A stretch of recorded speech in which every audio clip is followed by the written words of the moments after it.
This is the lockpicking lawyer, and I'm always looking for a security bargain, which is what first led me to this, the Unity Model TSJF70 padlock.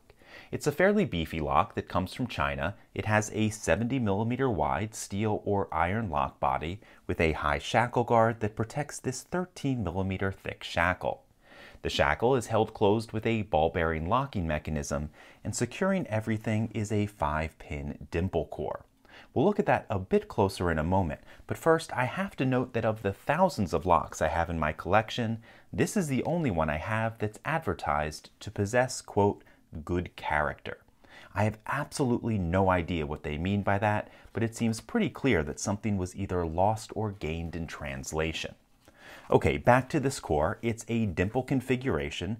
There are 5 pins in there, and the only real challenge to picking is the incredible amount of spring tension that core is under.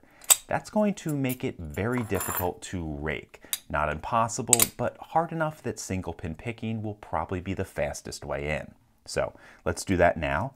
I'm going to use this Z-bar for tension and this multi-pick dimple pick. Okay, nothing on 1. 2 is binding, click there. Click out of 3, click out of 4, click out of 5, back to the beginning, click out of 1, and we got this open. Okay, 5 pins, fairly sloppy tolerances, and no security pins. All in all, a fairly weak core and probably not something to rely upon. In any case, that's all I have for you today. If you do have any questions or comments about this, please put them below. If you like this video and would like to see more like it, please subscribe. And as always, have a nice day. Thank you.